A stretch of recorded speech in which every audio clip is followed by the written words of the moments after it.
अच्छा, जो हमारा आज का टॉपिक है इसका नाम है dimension of a physical quantity. Dimension of a physical quantity से क्या मुराद है एक्चुअली तौर पे? बच्चों, आप अगर फर्ज कर लें किसी शू की दुकान पे गए, जूते की दुकान पे गए हो, तो आपने देखा होगा कि जब हम वहां से कोई जूता पसंद करते हैं, उसका कोई हम डिजाइन पसंद करते हैं, तो दुकानदार बाज दफा हमसे ये कहता है कि इसी डिजाइन के और भी हमारे पास अवेलेबल है, आप वो भी देख लीजिए।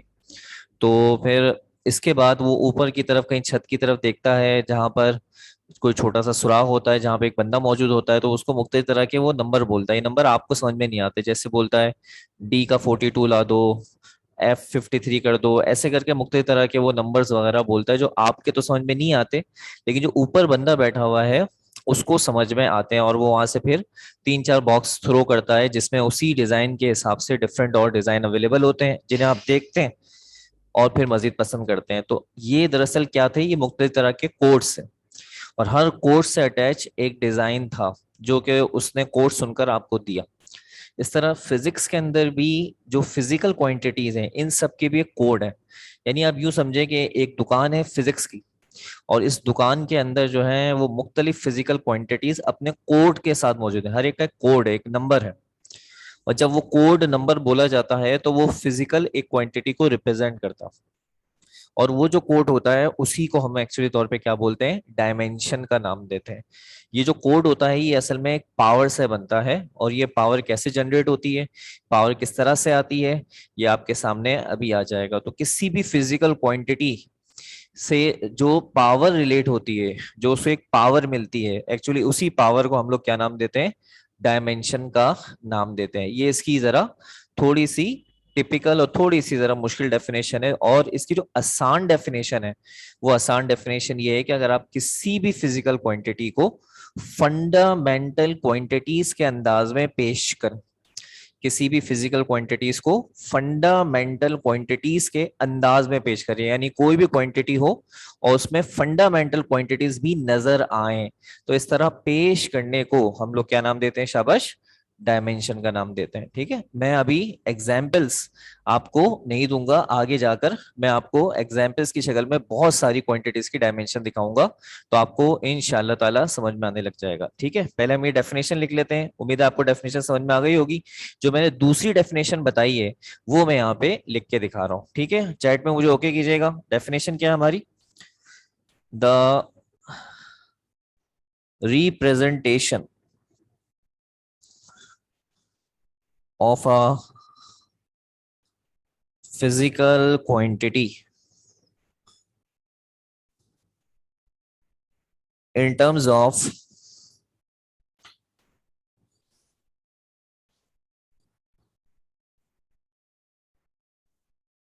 fundamental quantities is known as dimension। Exam में डायमेंशन की डेफिनेशन नहीं आती, बल्कि सिर्फ और सिर्फ डायमेंशन निकालने के लिए आती है कि डायमेंशन कैसे निकाली जाती। ठीक है भाई, किसी भी फिजिकल क्वांटिटी को अगर आप फंडामेंटल क्वांटिटीज के अंदाज में पेश करते हैं तो उसकी डायमेंशन कहलाती है। फर्स्ट चैप्टर बेटा हमारा कल ही स्टार्ट हो गया था अर्शल, मैंने बताया था कल द स्कोप ऑफ फिजिक्स हमारा स्टार्ट हो गया था, हमने कल ही स्टार्ट कर लिया था। जो कल हमने आपको मुख्तलिफ यूनिट्स बताई थी, सिस्टम ऑफ यूनिट्स बताए थे, फिजिकल क्वांटिटीज वगैरह, तो चैप्टर 1 तो हमारा कल ही स्टार्ट हो गया था। और हमने चैप्टर 1 के जिन टॉपिक्स को एग्जाम के हिसाब से स्पेशली तौर पे देखना है, वो ये टॉपिक है जो कि हम आज स्टार्ट कर रहे हैं। इसका ताल्लुक मैट्रिक्स से नहीं है, इसका ताल्लुक फर्स्ट ईयर से है, तो ये आपके लिए एक नया टॉपिक है। ठीक है भाई, यहाँ तक मुझे ओके कर दें, यहाँ तक तारीफ आपको समझ में आ चुकी। एक्चुअली इसकी टेंशन नहीं लो राइट करने की। आज जो मैं काम कराऊंगा सारा, इस काम की तस्वीरें खींचकर जो है वो मैं कॉलेज को दे दूंगा, और कॉलेज वाले उस काम को जो है वो फिर आगे फॉरवर्ड कर देंगे आपको। ठीक है बेटा, आप सिर्फ लोग समझें, और अगर आप साथ साथ में समझते हुए अपने पास कॉपी कर सकते हैं, इतनी स्पीड का मामला बेहतर है आपका, तो ये आपकी मर्जी है। अच्छा, इसकी दूसरी जो डेफिनेशन है, जो अक्सर किताबों में, ये वाली का आपको बहुत कम शायद नजर आए या ना होने के बराबर नजर न आए, लेकिन जो दूसरी इसकी तारीफ है जो सबसे ज्यादा हमें नजर आती है किताबों में, वो भी मैं यहाँ लिख देता हूँ। और वो डेफिनेशन जो है वो है पावर वाली, जो मैंने आपको बताया कि हर एक फिजिकल क्वांटिटी की एक पावर होती है, और यही पावर उसका असल में कोड होता है, और वो कोड जो है वो इसका डायमेंशन कहलाता है। तो दूसरी तारीफ ये हो सकती है, the power to which a physical quantity is raised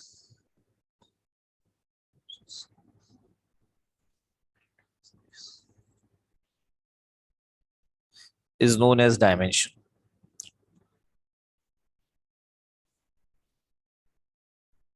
तो बच्चों ये है हमारे पास डायमेंशन की तारीफ है। बहुत आसान सी तारीफ है, इतनी मुश्किल तारीफ नहीं है। कि डायमेंशन जो है वो बेसिकली तौर पर किसी भी फिजिकल क्वांटिटी को, फंडामेंटल क्वांटिटीज या किसी भी फिजिकल क्वांटिटी को एक पावर देना, ठीक है, कि इस पावर से इस फिजिकल क्वांटिटीज को पहचाना जा सकता है, समझा जा सकता है, मुख्तलिफ जगहों पे इस्तेमाल किया जा सकता है, वो उसकी डायमेंशन कहलाती है। ठीक है भाई। अब हम आपको यहाँ पे डायमेंशन निकालना सिखाएंगे। याद रखें, आपका जो कोर्स है फर्स्ट ईयर का, इसके अंदर मैकेनिक्स, लाइट, ऑप्टिक्स, वेव्स वगैरह हैं, तो इसके अंदर सिर्फ तीन फंडामेंटल क्वांटिटीज की डायमेंशन पर आपका डिस्कशन है। वो तीन कौन सी हैं? मास, लेंथ एंड टाइम। तो इसलिए यहाँ जितनी भी आपको डायमेंशन सिखाई जाएंगी वो सिर्फ मास, लेंथ और टाइम, यानी मैकेनिक्स, वेव ऑप्टिक्स वगैरह से रिलेट होंगे। इसके अलावा और भी डायमेंशंस होती हैं, लेकिन उसका आपके फर्स्ट ईयर के कोर्स से ना ताल्लुक है, ना ही आपने उन्हें यहाँ पे निकालना है, ना उनका एमसीक्यू से कोई ताल्लुक है, इसलिए आप उसके बारे में बिल्कुल भी फिक्रमंद नहीं होंगे।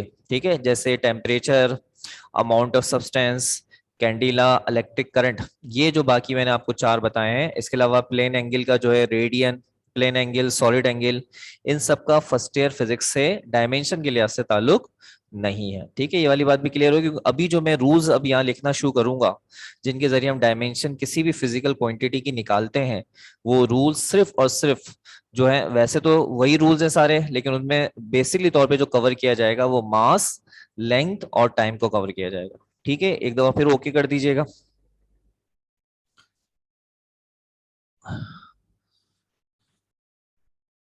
साथ में ओके करते रहें। रूल्स।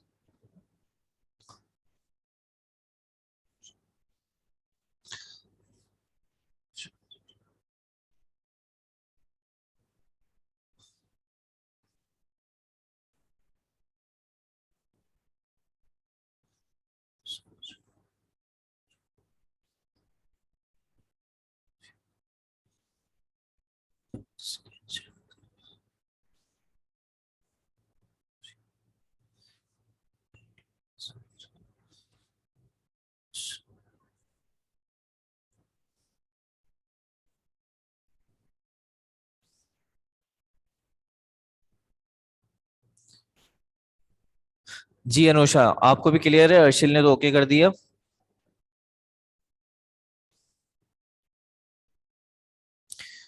आपको क्लियर है? चैट में बता दीजिएगा मुझे।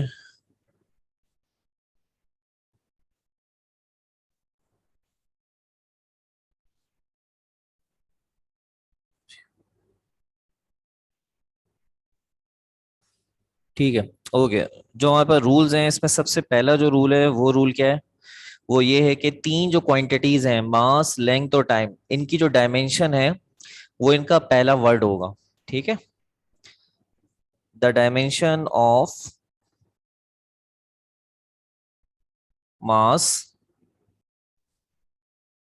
जिसको हम किलोग्राम में नापते हैं, टेकन एज कैपिटल एम, क्योंकि मास का पहला वर्ड जो होता है वो एम होता है, और डायमेंशन को हमेशा आपने क्या करना है? कैपिटल में लेना है, स्मॉल में नहीं लेना। ठीक है। लेंथ, जिसको हम मीटर में नापते हैं, taken as capital L. Length का पहला वर्ड जो होता है वो एल होता है, जो पहला वर्ड है वो डायमेंशन के तौर पे यूज किया जाता है। ठीक है, तो लेंथ के लिए हम इस्तेमाल करते हैं capital L. And for time, time जिसको हम सेकंड में नापते हैं, is taken as capital T. सही। स्मॉल यूज नहीं कीजिएगा, स्मॉल यूज करेंगे तो आपकी डायमेंशन की वो चीजें सब कट जाएंगी, इसको ध्यान में रखिएगा कि डायमेंशन जो है वो मास की हम कैपिटल एम में लेते हैं, लेंथ की कैपिटल एल में लेते हैं, और टाइम की जो होती है वो कैपिटल टी में लेते हैं। ठीक है, पहला पॉइंट क्लियर हो गया, ओके करते रहे, दूसरे पॉइंट की तरफ चलेंगे।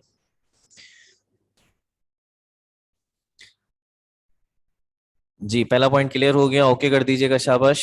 मास के लिए कैपिटल एम, लेंथ के लिए कैपिटल एल, और टाइम के लिए कैपिटल टी यूज करेंगे।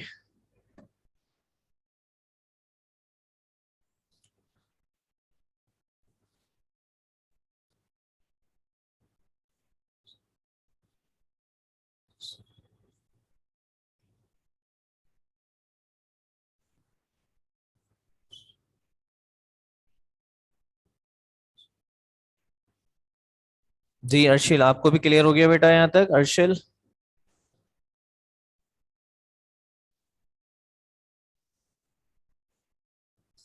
रूल नंबर 2 की तरफ बढ़ेंगे बेटा, जल्दी से, शाबाश।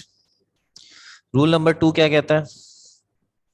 अच्छा, मैंने आपको एक बात बतानी है, वो ये कि हमारी जो फिजिक्स की किताब है, first year physics second year physics, में काफी गलतियां हैं। जिन्होंने ये किताबें लिखी हैं उन्होंने बहुत सारी ऐसी चीजें जो फिजिक्स में स्टैंडर्ड है कि ये चीजें होती हैं, इस तरह से ली जाती हैं, तो उसका उन्होंने इतना ख्याल नहीं रखा। तो ये गलत है, तो जो गलत है हमें उसे गलत मानना है, क्योंकि बोर्ड के अंदर जब कॉपी चेकिंग के लिए जाती है तो जो वहाँ टीचर होते हैं वो इस गलती को रेस कर सकते हैं। करेक्शन अफसोस के साथ हमारी किताब में नहीं हो पाई है। मैट्रिक की किताब में भी इस तरह बहुत सारी मिस्टेक्स हैं, वो भी नहीं हो पाई हैं सही। तो हमारी किताब में ये गलती है, याद रखिएगा। जो सेकंड पॉइंट है ये उसका करेक्टेड पॉइंट है, और वो क्या है? Dimension always written in square bracket. Square bracket जो होता है इसे कहते हैं। ये वो गलती है जो किताब के अंदर की गई है, उन्होंने डायमेंशन को बगैर स्क्वायर ब्रैकेट के यूज किया है, जबकि हमें इस बात को जहन में रखना है कि जब भी हम कोई डायमेंशन लिखें उसको हम लोग स्क्वायर ब्रैकेट में लिखें। जैसे मैंने ऊपर वाला पॉइंट था वो तो सिर्फ समझाने के लिए था, लेकिन आगे जब मैं कोई डायमेंशन वगैरह बनाऊंगा तो उसमें स्क्वायर ब्रैकेट लिखूंगा। ये जो स्क्वायर ब्रैकेट आपको नजर आ रहा है इसके अपने एक मायने होते हैं। जो स्क्वायर ब्रैकेट है इसके मायने होते हैं डायमेंशन ऑफ। जब भी ये स्क्वायर ब्रैकेट आप पढ़ेंगे तो इसको आप पढ़ेंगे डायमेंशन ऑफ, फिर ऑफ के आगे यहाँ पर क्या आएगा, जिसकी डायमेंशन होगी वो यहाँ ब्रैकेट के अंदर होगा। ठीक है, जो ब्रैकेट में होगा उसको हम फिर यहाँ पे नाम के तौर पे पढ़ सकते हैं। ये पढ़ने में खाली इस्तेमाल होता है, लिखना नहीं होता, क्योंकि ये ब्रैकेट खुद ये सारे मायने अदा कर रहा होता है। डायमेंशन ऑफ, जैसे मैं कैपिटल एम डाल दूं तो डायमेंशन ऑफ मास। ठीक है, तो ये याद रखिएगा, ये रूल जो है वो बुक के अंदर फॉलो नहीं किया गया, अफसोस के साथ ये गलती है, तो इसका करेक्टेड पॉइंट आपके सामने है। तो अब हम बढ़ेंगे तीसरे पॉइंट की तरफ, तो मुझे ओके कर दें कि हाँ भाई आपको दूसरा पॉइंट भी समझ में आ चुका है। याद रखें, रूल्स अगर आपको अच्छे समझ में आएंगे तो हमारे पास जो डायमेंशंस निकालनी है हमें, उनकी तादाद तकरीबन 21 है एटलीस्ट, जो हम डायमेंशंस निकाल के दिखाएंगे आपको। तो उनमें से सिर्फ कुछ डायमेंशंस मैं आपको सिखाऊंगा, बाकी डायमेंशंस आपको वहीं पे ऑनलाइन में बैठे बैठे अपने पास रजिस्टर में सॉल्व करके मेरे पास आंसर लिख के देना होगा चैट में, जिससे ये अंदाजा हो पाएगा कि आप सही सीख रहे हैं और आपको समझ में आ रहा है। याद रखिएगा, क्योंकि हमारे पास 21 डायमेंशन, उसके लिए ये रूल सही समझ में आने चाहिए। और शुरू की कुछ डायमेंशंस मैं आपको निकाल के दिखाऊंगा कि किस तरह से डायमेंशन निकाली जाती है। यहाँ तक दोबारा ओके कर दीजिए कि आपको ये सेकंड पॉइंट क्लियर हो चुका है। इसके बाद हम तीसरे पॉइंट की तरफ बढ़ते हैं।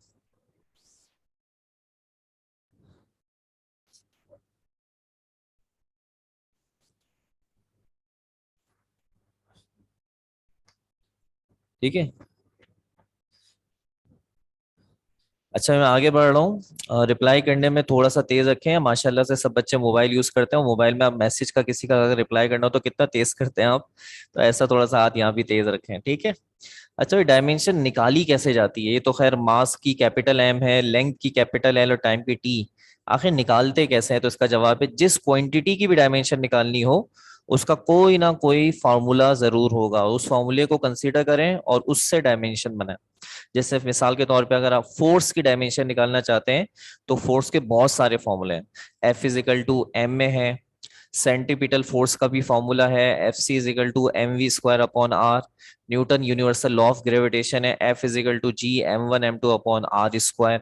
ठीक है, तो ये हमारे पास फोर्स के काफी सारे हैं, तो आप किसी भी फॉर्मूले से निकालेंगे फोर्स की डायमेंशन एक ही निकल कर आएगी, अलग अलग नहीं आएगी, एक ही आएगी। लेकिन जो सबसे आसान फॉर्मूला हो जिसमें कम से कम काम करना पड़े, आपको वो फॉर्मूला यूज करना पड़ेगा। अगर आपको बाज दफा किसी क्वांटिटी की डायमेंशन निकालने के लिए बहुत सारे फॉर्मूलों की चॉइस मिल रही हो कि इनमें से कोई भी फॉर्मूला है जिससे डायमेंशन बन सकती है, तो जो सबसे आसान फॉर्मूला हो उससे डायमेंशन बनाएंगे ताकि कम से कम काम करना पड़े। तो डायमेंशन हम किससे बनाते हैं? हमेशा उस फिजिकल क्वांटिटी के कंसर्न फॉर्मूले से बनाते हैं। Dimension of a physical quantity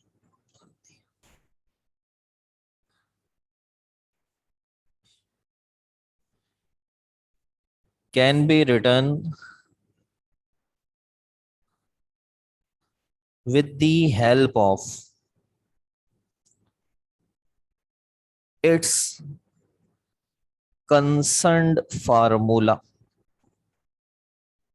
अगर आप डायमेंशन बनाना चाहते हैं तो ये डायमेंशन हमेशा याद रखें उस फिजिकल क्वांटिटी के कंसर्न फॉर्मूले से बनेगी। अदरवाइज इस डायमेंशन को बनाने का एक और भी तरीका होता है, और बच्चे जब एम कैड ई कैड यानी एंट्री टेस्ट एग्जामिनेशन में जाते हैं एप्टीट्यूड, तो उस तरीके से भी बना सकते हैं, और वो तरीका भी वैलिड है, ऐसा नहीं कि वैलिड नहीं है। और वो होता है यूनिट से। अगर आपको उस फिजिकल क्वांटिटी की यूनिट पता है तो उस यूनिट से भी हम डायमेंशन को बना सकते हैं। बेहतर है कि फॉर्मूले से बना लें तो जरा जरा सिस्टमेटिक अंदाज से स्टेप वाइज बन जाती है।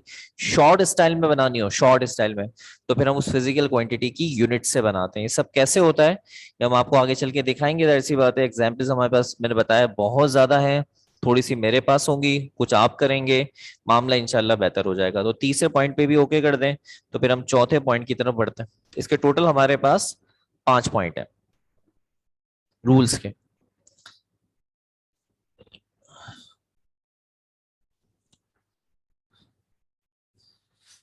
चौथा पॉइंट ये है कि आप डायमेंशंस को आपस में मल्टीप्लाई और डिवाइड कर सकते हैं सिंपल अलजेब्रिक रूल से, लेकिन इन्हें ऐड और सब्ट्रैक्ट नहीं कर सकते। ठीक है, जिस तरह से हम दो चीजें ऐड करते हैं कि x में x प्लस करते हैं 2x हो जाता है, डायमेंशन इस तरह से आपस में प्लस और माइनस नहीं होती। इससे जो जवाबात होते हैं वो बिल्कुल गलत आते हैं इनके कॉन्सेप्ट्स के हिसाब से। तो इसलिए dimension can not be add और subtract, but they can multiply and divide by simple algebraic rule. जैसे अलजबरा के अंदर सादा तरीके से मल्टीप्लाई डिवाइड होता है, वैसा आप यह मल्टीप्लाई डिवाइड कर सकते हैं। मैं उसकी अभी मिसाल देता हूं आपको। तो रूल ये कहता है कि dimensions can be multiply and divide by simple algebraic rules. तो डायमेंशंस को आपस में आप मल्टीप्लाई डिवाइड कर सकते हैं सारा तरीके से। तो मैं आपको इसकी कुछ मिसालें देता हूँ, आप उन मिसालों को देखें तो आपको समझ में आ जाएगा। यहाँ पे आप हर जगह मैंने मिसाल नहीं दी, तो यहाँ पे बस एक आध जगह मिसाल दी है यहाँ पे समझाने के लिए। जैसे आप x को x3 से मल्टीप्लाई करना चाहते हैं तो जवाब क्या आ जाएगा? x4। ये सादा मल्टीप्लीकेशन है, सही है। x into x x4। तो आपने मैट्रिक की मैथ्स पढ़ी है माशाल्लाह, उसमें आपने बहुत अच्छी अच्छी मल्टीप्लीकेशन करी होंगी, तो बहुत सादा सी है। इससे लिखा हुआ है x⁵ और नीचे लिखा हुआ है x⁵2। ये दो डिवाइड हो रहे हैं, तो इन दोनों को डिवाइड करके क्या जवाब होगा? तो याद रखें दोनों की पावर की साइन अगर एक जैसी है, पावर की साइन यानी ऊपर वाली पावर भी माइनस में नीचे भी माइनस में है, तो छोटी पावर पूरी काट दें और इस 5 में से 2 कटेंगे, बजाओ जवाब आएगा उसी साइन के साथ -3। अब आप नीचे वाले को ऊपर शिफ्ट करें, फिर इसका बेस को मिलाएं, फिर पावर को जोड़ के जवाब दें, ये मैट्रिक में हो जाता है। यहाँ फर्स्ट ईयर में इतना टाइम नहीं होता, यहाँ पे हमें जरा जल्दी जल्दी करना होता है। अगर आप ये सारे स्टेप्स शो करेंगे तो इसका मतलब अभी भी आप मैट्रिक लेवल पर हैं, फर्स्ट ईयर लेवल पे अपग्रेड नहीं हुए, जबकि आपने अपने आप को क्या करना है? अपग्रेड करना है। ठीक है, तो ये इसका जवाब आएगा। इसी तरह से फर्स्ट करें लिखा हो सकता है y की पावर 6 और नीचे लिखा हुआ है y की पावर -4। अब यहाँ पे क्या मसला है? यहाँ पर अब हमें, सॉरी y है नीचे x नहीं है, सॉरी। अब यहाँ पे क्या मसला है, यहाँ पे हमें स्टेप बनाने पड़ते हैं, ऊपर वाले के अंदर इजाजत है, वहां डायरेक्ट हो सकता है, यहाँ स्टेप बनाना पड़ जाएगा। अब यहाँ पर पावर की साइन सेम नहीं है, ऊपर पावर प्लस में नीचे माइनस में, इसे आप नहीं कर सकते, ये मैथ्स का रूल है। पावर की अगर साइन सेम हो, यानी ऊपर की पावर भी अगर प्लस में और नीचे की पावर भी प्लस में है, तो कट जाते हैं डायरेक्ट। ऊपर की पावर माइनस में, नीचे की पावर भी माइनस में, कट जाते हैं डायरेक्ट। लेकिन अगर ऊपर और नीचे जो पावर है उनकी साइनें चेंज है, एक प्लस और एक माइनस में या माइनस प्लस में है, तो फिर आपको उन्हें सॉल्व करने के लिए मैट्रिक का रूल यूज करना है। ये नीचे से ऊपर जाएगा, इसकी पावर -4 से +4 हो जाएगी, और इसका जवाब हो जाएगा y10। आप यहाँ ऐड डायरेक्ट कर सकते हैं, 6 में 4 प्लस कर देंगे 10। बताएं आपको ये सिंपल अलजबरी रूल समझ में आ गए मल्टीप्लीकेशन डिवीजन के?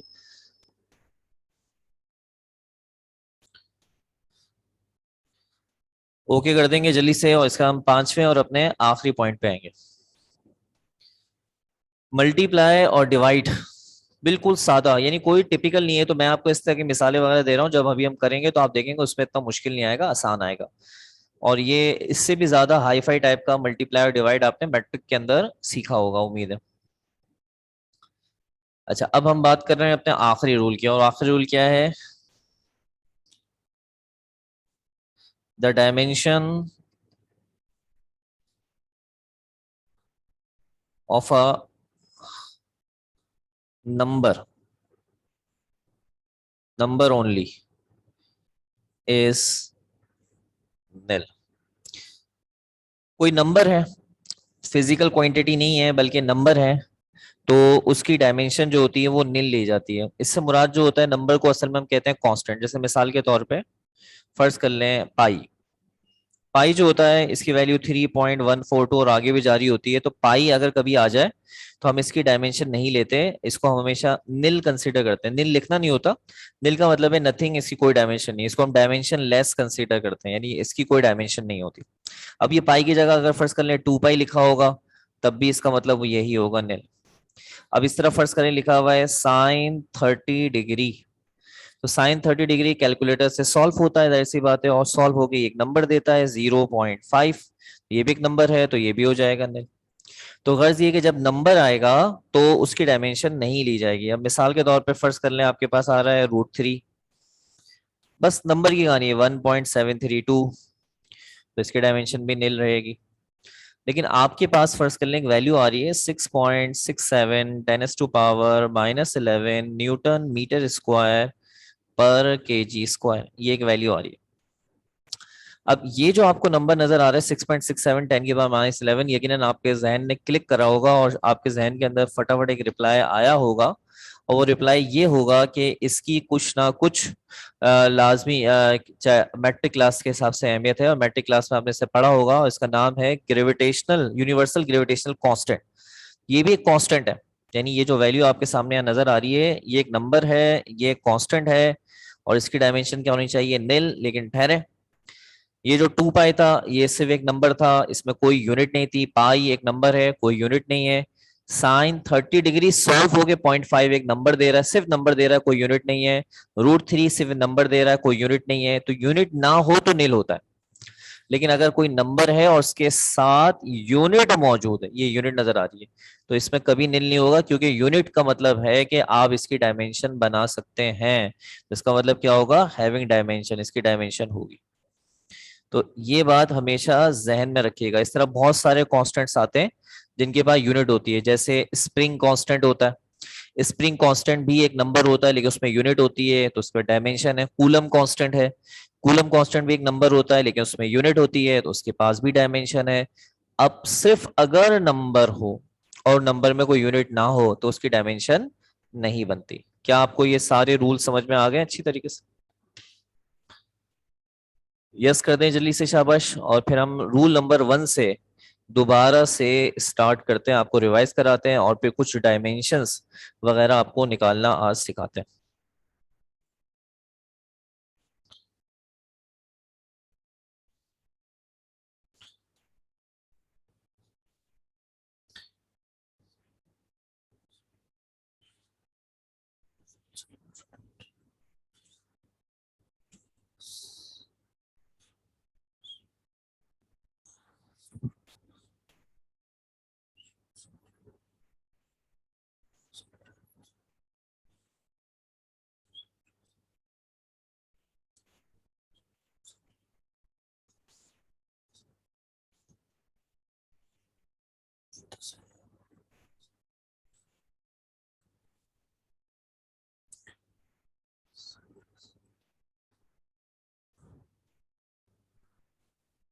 अच्छा जी, दोनों बच्चों की तरफ से ओके हो गया है। दोनों बच्चों की तरफ से बात हो गई है।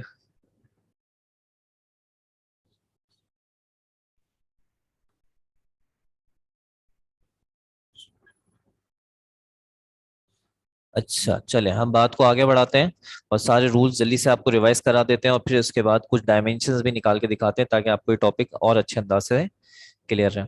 तो डायमेंशन का मतलब होता है फिजिकल क्वांटिटी को एक पावर तक पहुंचाना, और वो जो पावर होती है उस पावर से उस फिजिकल क्वांटिटी की एक पहचान होती है कि ये पावर जो है ये फला फिजिकल क्वांटिटी को रिप्रेजेंट कर रही है, उसको डायमेंशन कहते हैं। या किसी फिजिकल क्वांटिटीज को फंडामेंटल क्वांटिटीज के अंदाज में पेश करना डायमेंशन कहलाता। डायमेंशन लिखने के हमारे पास पांच बुनियादी असूल हैं, जिनमें से पहला जो असूल है हमारे पास वो ये है कि मास, लेंथ और टाइम, इनकी जो डायमेंशन होती है वो कैपिटल एम, एल और कैपिटल टी के तौर पे यूज की जाती है। हम्म।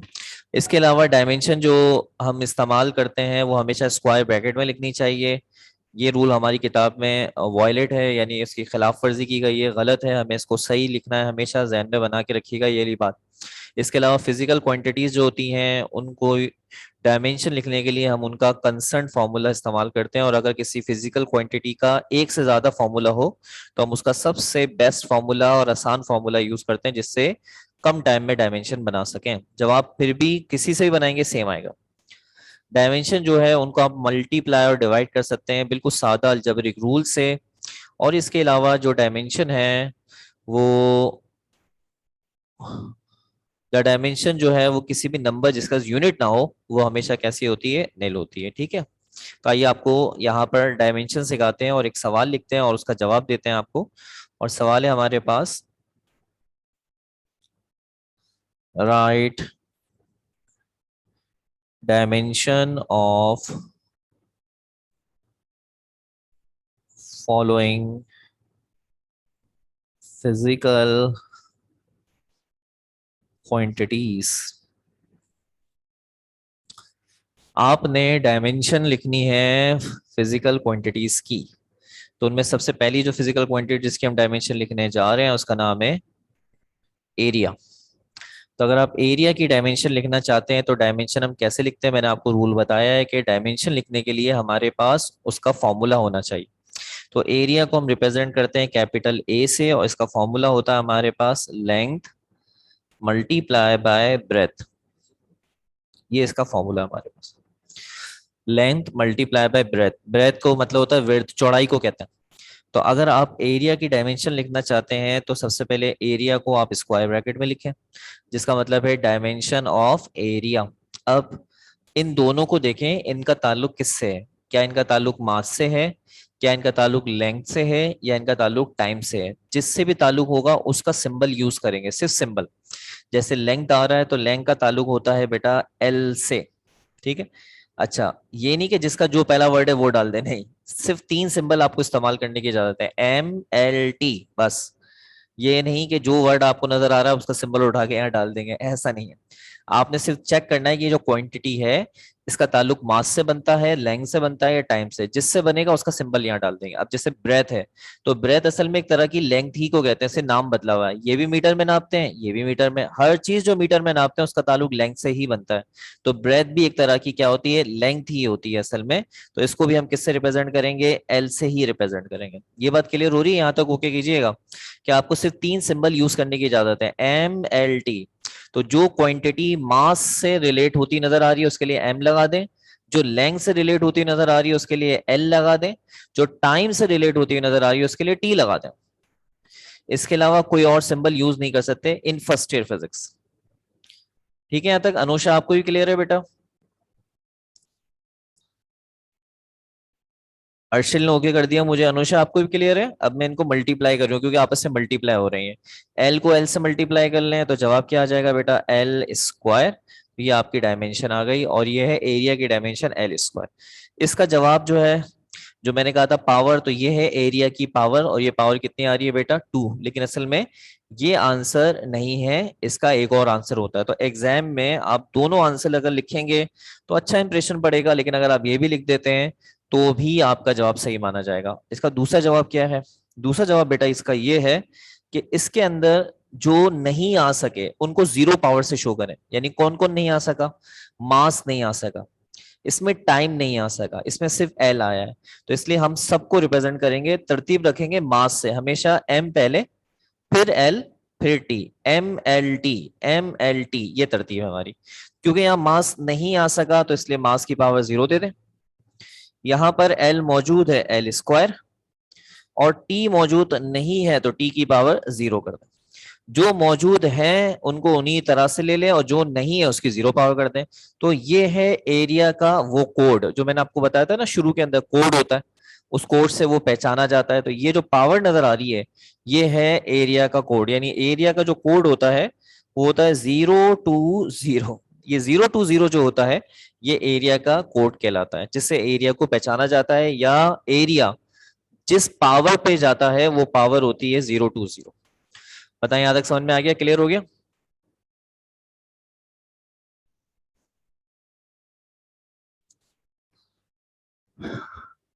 थोड़ा फास्ट फास्ट रिप्लाई चाहिए आप। रिप्लाई जरा थोड़े से जरा हमारे पास स्लो आते हैं, थोड़ा थोड़ा तेज तेज रिप्लाई करेंगे तो चीजें जरा स्मूथ चलती रहेंगी इंशाल्लाह ताला।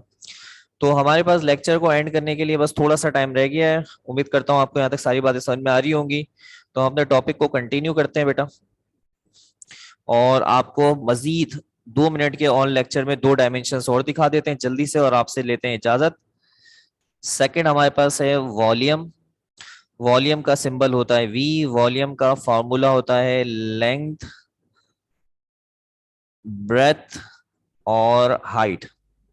ये वॉल्यूम का फॉर्मूला है।